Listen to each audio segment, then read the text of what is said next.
Hello everyone, यहाँ पर आप देख रहे हो कुछ घर। यहाँ से मैं आपको जूम करके दिखाऊंगा इन घर को। तो ये घर हम देख रहे हैं, मगर आगे पीछे हमें कहीं कुछ भी वेजिटेशन नहीं दिखाई दे रही। तो ना ही हमें यहाँ कोई दिख रहा है। तो ये जो घर हैं, ये जो गुज्जर्स होते हैं, जो कि ट्रांस ह्यूमन इन नेचर होते हैं, जो नोमैडिक हर्डिंग करते हैं, सर्दियों में वो प्लेन की तरफ चले जाते हैं और गर्मियों में अपनी जो भैंस होती हैं उनको और दूसरे जो लाइव स्टॉक जानवर होते हैं उनको अपने साथ लेकर आ जाते हैं और गर्मियाँ जो वो यहाँ पर निकालते हैं। इसके पीछे दो तीन कारण हैं। एक कारण ये है कि ये जहाँ पर अब कुछ ही दिनों बाद बर्फ़ पड़ने वाली है, क्योंकि ये जो सर्दियों का मौसम चल रहा है, अभी यहाँ बर्फ़बारी नहीं हुई है।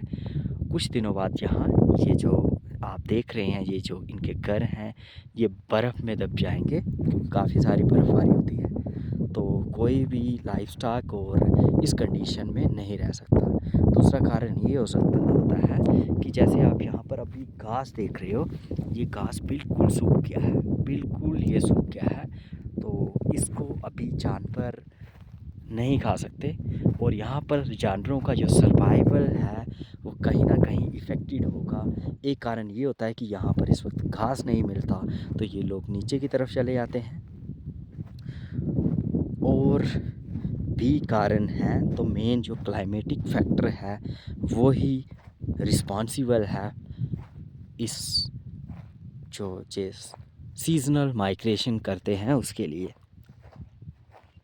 और सर्दियों में ये जो प्लेन एरियाज़ होते हैं, जैसे पंजाब हो गया या फिर जम्मू कश्मीर का जो प्लेन एरिया है, वहाँ पर ये रहते हैं। और इनकी जितनी भी जो इकॉनमी होती है वो टोटली लाइव स्टॉक के ऊपर ही डिपेंड होती है। उसी की जो डेयरी आइटम्स हैं ये इनको सेल करते हैं और उन्हीं से इनका जो घर होता है वो चलता है। इसके अलावा ये लोग कुछ यहाँ पर एग्रीकल्चर भी करते हैं। आप देख सकते हो वहाँ पर एक खेत है, जूम करके दिखाता हूँ। और इस खेत में इन्होंने मेज लगाई हुई थी, मक्की लगाई हुई थी, क्योंकि ऐसे इतने हाइट पे गेहूँ नहीं लग सकती, बीट नहीं लग सकती। क्योंकि एक तो बीट का जो सीज़न होता है, बीट विंटर्स में उगाई जाती है और स्प्रिंग वगैरह और समर में, अर्ली समर्स में उसको काटा जाता है। जबकि उस वक्त यहाँ पर ये पूरा जो एरिया होता है ये बर्फ़ से भरा हुआ होता है। और जिसकी वजह से, क्योंकि जो मेज़ है वो एक खरीफ क्रॉप है जो कि मानसून टाइम में लगाई जाती है और मानसून टाइम में जो जितनी भी जो बर्फ़ होती है वो मेल्ट हो गई होती है और एक ही यहाँ पर फसल उग सकती है ऐसे इन्वायरमेंट में, जो कि ये लोग लगाते हैं। और जो इनकी स्टेपल फूड है वो मेज ही है, मक्की की रोटी है। और इसके साथ में ये लोग ज़्यादा से ज़्यादा जो इनकी डाइटरी हैबिट है, जो फूड जो ये यूज़ करते हैं डेली, जो उसमें डेयरी प्रोडक्ट्स ज़्यादा होते हैं, जैसे जो चीज़ होता है, पनीर होता है और कर्ड्स, दही वगैरह, दूध वगैरह, इसी की आइटम्स, और इन्हीं को ये सेल करते हैं। इससे हमें साथ में ये भी देखने को मिलता है कि जो ज़्यादा हाइट में जो नोमैडिक हर्डर्स ये रहते हैं, ये जो दूध ये डायरेक्ट सेल नहीं करते। ये जो चीज़ होता है, पनीर, उसी को ये मार्केट में सेल करेंगे। इसके अलावा जो कलाड़ी होती है उसको ये सेल करते हैं। तो उसके पीछे कारण ये है कि इतनी हाइट से रोड तक दूध को पहुंचाना इतना वाइएबल नहीं होगा, इकोनॉमिक नहीं होगा, क्योंकि आने जाने में ही 5-6 घंटे लग जाएंगे, जिसकी वजह से। और उसके अलावा फिर आगे से गाड़ी पकड़ना, तो कहीं ना कहीं दूध इतना वाइएबल नहीं रहेगा जितना कि चीज़।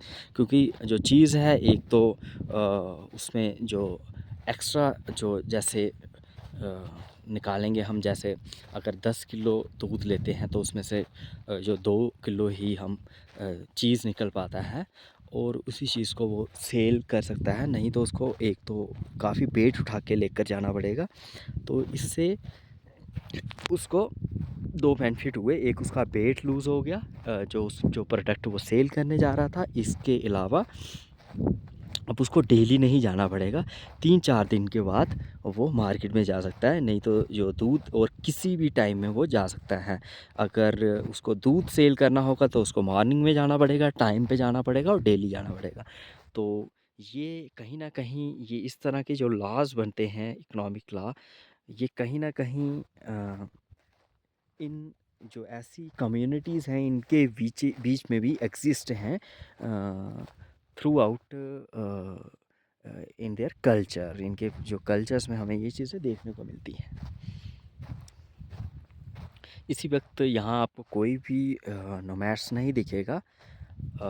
यहाँ पर जो काऊ डंग है, जो जो बेस्ड होता है, जो लाइफस्टाइल का, वो ही आपको देखने को मिलेगा, क्योंकि इस वक्त यहाँ पर कोई नहीं है।